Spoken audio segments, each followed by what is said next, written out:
Mesdames et messieurs, bonsoir. Bienvenue sur Go Dakar TV, la nouvelle chaîne digitale du Sénégal. Et vous avez choisi Go News pour vous informer. Eh bien, vous avez raison. On débute Go News avec le Premier ministre Ousmane Sonko qui, lors de la 4e édition du Forum de la petite et moyenne entreprise, a dévoilé sa vision pour un secteur privé sénégalais transparent, compétitif et imprégné de patriotisme économique. Il a affirmé la détermination du gouvernement à en finir avec les pratiques opaques et les collusions nuisibles qui ont longtemps freiné le développement national.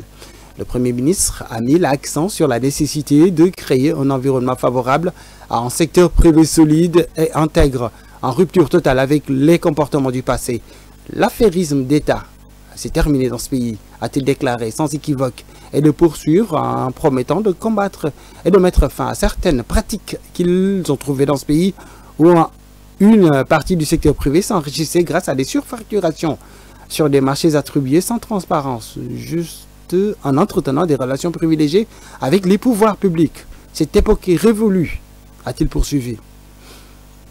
Parlons de cette alerte du député Babacar Ndiaye qui s'exprimait lors d'une conférence de presse organisée par les députés de Pikine après le décès du militant de Pastef Babacar Diagne, victime de la violence aveugle après les événements sportifs à la suite du combat à Mabalde contre Franck Diago et qui appelle, lui, le député Babacar Ndiaye, l'État à renforcer la sécurité.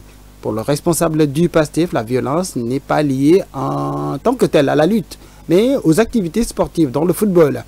Le député a déploré qu'à la fin des activités sportives, des groupes de jeunes malfaiteurs quittent le stade pour commettre des agressions et des vols à l'arraché. Il demande au ministre de l'Intérieur d'assumer pleinement ses responsabilités face à ce phénomène communément appelé CIMOL.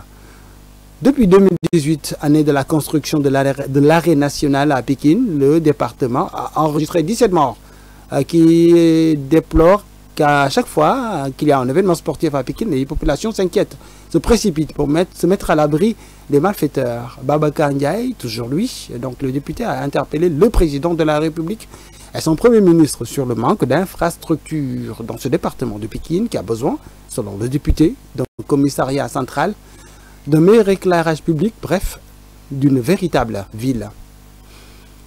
Embauchant la même trompette, la division communication et de relations publiques de la police nationale a annoncé hier mardi l'arrêt jusqu'à nouvel ordre de la couverture sécuritaire des combats de lutte au Sénégal. Cette décision fait suite aux graves incidents survenus lors du combat du dimanche passé. Selon le communiqué de la police, ce jour-là, de nombreux amateurs, malgré l'achat de leurs billets, ont été empêchés d'accéder au stade en raison de l'attente de la jauge maximale. Face à ce risque de débordement, les forces de l'ordre ont procédé à la fermeture des portes. Cependant, cette mesure n'a pas empêché un déchaînement de violence après le combat, entraînant des actes de vandalisme, la destruction des biens publics et privés, ainsi que des agressions. Le drame a culminé avec l'agression mortelle de Babacar Diagne dans la banlieue dakaroise. Voilà plutôt une bonne nouvelle qui concerne la santé publique sénégalaise et qui nous vient de la région de Kaffrine par le biais de son directeur régional de la santé, le docteur Mbaye Thiam, qui lors d'un entretien avec l'APS, l'agence de presse sénégalaise, assure que Kaffrine ne compte plus de cas de fièvre de Crimée-Congo. Après la guérison des malades qui y ont été enregistrés, le docteur Thiam a salué la forte implication des acteurs de la santé et des autorités administratives en vue de l'éradication de cette maladie. Pour rappel, 2 cas de fièvre hémorragique de Crimée-Congo, dont un décès, avaient été enregistrés dans le district sanitaire de Mbirkilane. Une cinquantaine de cas contacts identifiés étaient également suivis dans cette région du centre du Sénégal. On termine Go News avec cette surprenante affaire de vol avec violence qui a secoué le tribunal pour les faits qui, selon le journal L'Observateur de ce mercredi 19 février 2025, remonte au mois de mars 2021.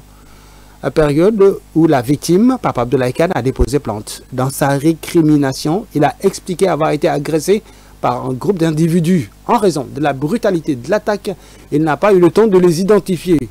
Suite à la plainte, les enquêteurs ont découvert que le téléphone de Matar Fall a été localisé le jour de l'agression, précisément sur le lieu du crime, à 15 h. Les enquêteurs ont également identifié le co-prévenu Kernon Touré, qui aurait assisté Matar Fall dans la commission de l'infraction. Les deux ont été placés sous mandat de dépôt pour vol en réunion avec usage de moyens de locomotion. À la barre, Matar et Tierno ont nié en bloc les accusations, prétendant ne pas avoir de lien, bien qu'ils aient grandi dans le même quartier. Matar a persisté à dire qu'il avait offert les puces incriminées à un certain Mousse, sans pouvoir fournir davantage de précisions.